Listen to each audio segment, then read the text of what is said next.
नमस्कार, मैं हूं अंकुर। आप देख रहे हैं सत्य हिंदी। एक नजर अब तक की सुर्खियों पर।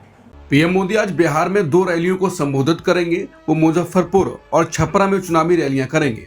बता दें, पीएम मोदी ने 24 अक्टूबर को समस्तीपुर और बेगूसराय में रैलियां करके एनडीए के चुनाव अभियान की शुरुआत की थी। वहीं कांग्रेस नेता राहुल गांधी आज मुख्यमंत्री नीतीश कुमार के गृह जिला नालंदा में चुनावी सभा को संबोधित करेंगे। बिहार में राहुल गांधी की ये तीसरी चुनावी सभा होगी। इससे पहले बुधवार को राहुल गांधी ने तेजस्वी और मुकेश सहनी के साथ मिलकर मुजफ्फरपुर और दरभंगा में महागठबंधन उम्मीदवारों के पक्ष में चुनावी सभाओं को संबोधित किया था। राहुल गांधी ने बिहार के मुजफ्फरपुर में एक रैली में पीएम पर वोट के लिए कुछ भी करने का आरोप लगाते हुए कहा कि अगर वोटर कहें तो मोदी नाचने को भी तैयार हो जाएंगे। राहुल गांधी के इस बयान ने बीजेपी को भड़का दिया।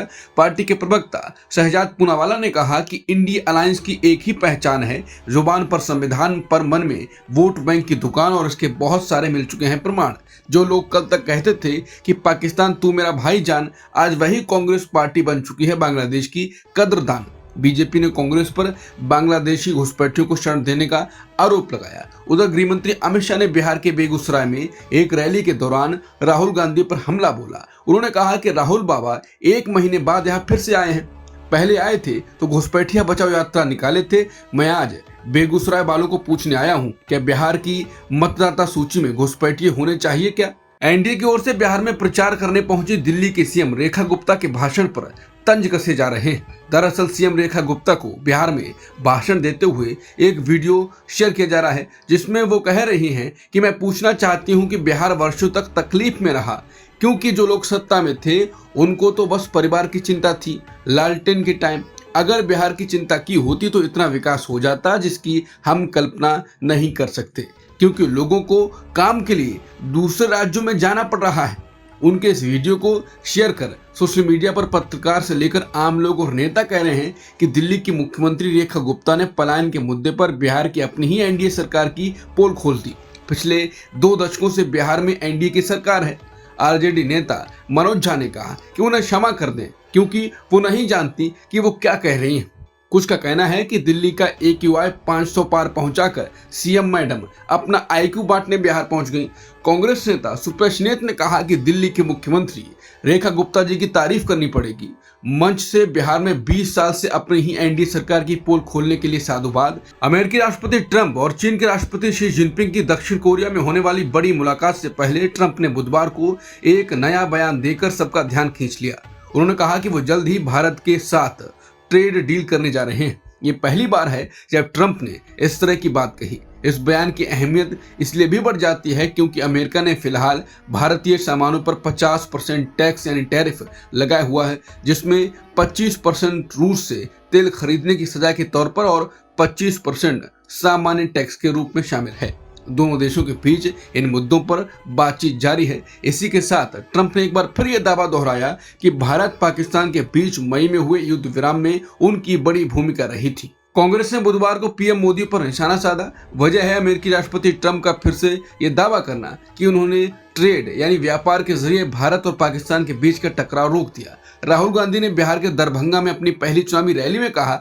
कि मोदी जी अब डरना छोड़िए, जब अगली बार बिहार आए तो साफ कहिए कि ट्रंप झूठ बोल रहे हैं। राहुल गांधी ने कहा कि ट्रंप करीब 50 बार ये दावा कर चुके हैं कि उन्होंने ऑपरेशन सिंदूर को धमकी देकर रुकवाया है, लेकिन मोदी जी ने अब तक इस पर एक शब्द भी नहीं कहा। राहुल ने कहा कि ट्रंप हर दिन अलग अलग देशों में मोदी का अपमान कर रहे हैं। वो कहते हैं कि मोदी में हिम्मत नहीं है और उन्होंने उन्हें यानी ट्रंप को झुककर सलाम किया, लेकिन मोदी ने कभी ये नहीं कहा कि ट्रंप झूठ बोल रहे हैं या बकवास कर रहे हैं। राहुल ने इसके साथ ही कहा कि जो व्यक्ति अमेरिकी राष्ट्रपति के सामने खड़े होकर ये तक नहीं कह सकता कि आप झूठ बोल रहे हैं, वो बिहार में क्या कर लेगा, बिहार को कैसे संभालेगा। उत्तर प्रदेश में वोटर लिस्ट के स्पेशल इंटेंसिव रिवीजन यानी SIR की तैयारी शुरू हो गई।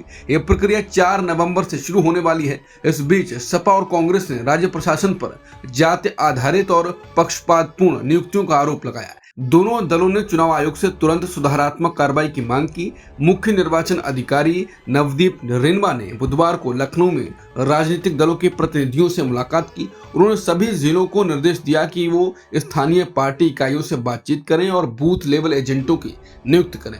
समाजवादी पार्टी ने आरोप लगाया है कि BLOs, ADM और इलेक्टोरल रजिस्ट्रेशन ऑफिसर्स की नियुक्तियां जाति और धर्म के आधार पर की गई हैं। पार्टी ने मांग की है कि ऐसे अधिकारियों को तुरंत हटाया जाए। एसपी के प्रदेश अध्यक्ष श्यामलाल पाल ने कहा कि एसआईआर शुरू करने से पहले नियुक्तियां निष्पक्ष और पारदर्शी तरीके से की जानी चाहिए। इसमें सभी जाति और धर्मों के लोगों को शामिल किया जाए ताकि किसी तरह का भेदभाव ना हो।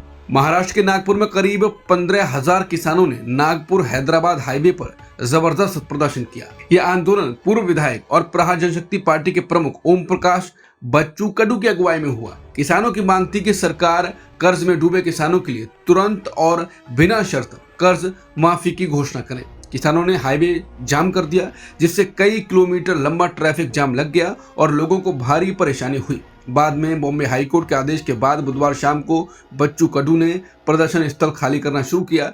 बच्चू कडू ने कहा कि अगर राज्य सरकार के पास किसानों का कर्ज माफ करने के लिए पैसे नहीं हैं, तो केंद्र सरकार को आगे आकर मदद करनी चाहिए।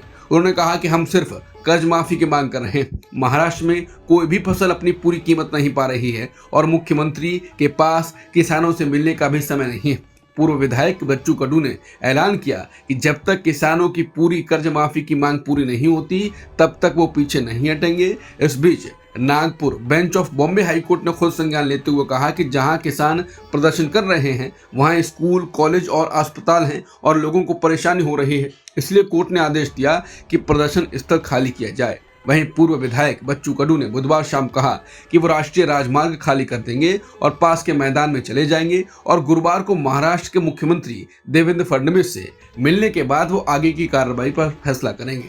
भारत और यूरोपीय संघ के बीच फ्री ट्रेड एग्रीमेंट यानी मुक्त व्यापार समझौते पर बातचीत तेज हो गई।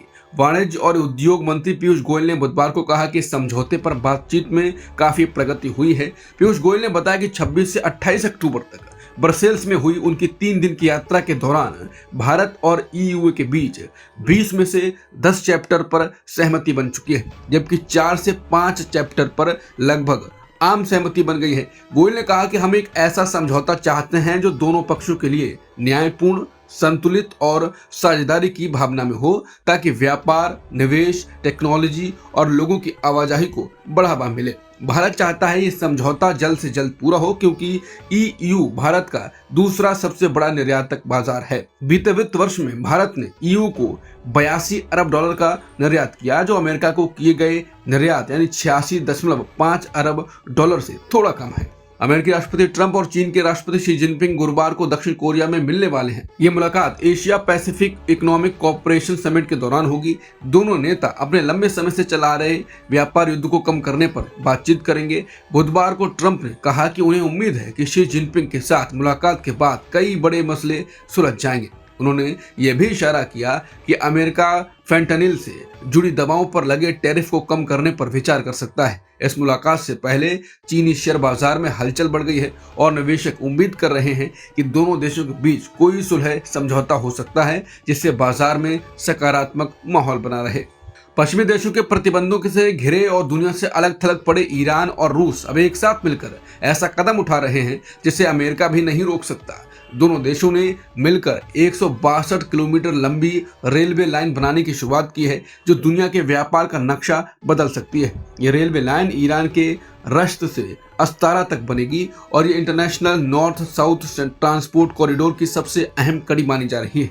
ये 7,200 किलोमीटर लंबा व्यापार मार्ग है, जो व्यापार लागत को 30% तक घटा देगा और शिपिंग समय को 37 दिन से घटाकर सिर्फ 19 दिन कर देगा, यानी लगभग आधा समय। ये प्रोजेक्ट रूस के लिए सिर्फ एक निवेश नहीं बल्कि एक रणनीतिक चुनौती भी है। रूस से रेलवे को 1.6 अरब यूरो की लागत से बना रहा है और इसके जरिए वो पश्चिम की आर्थिक नाकेबंदी के जवाब में एक नया व्यापार रास्ता तैयार कर रहा है। अब तक की खबरों में इतना ही। बाकी खबरों के लिए बने रहिए सत्यहिंदी.com के साथ। Copyright disclaimer under Section 107 of the Copyright Act 1976. Allowance is made for fair use for purposes such as criticism, comment, news reporting, scholarship, and research. Fair use is a use permitted by copyright statute that might otherwise be infringing.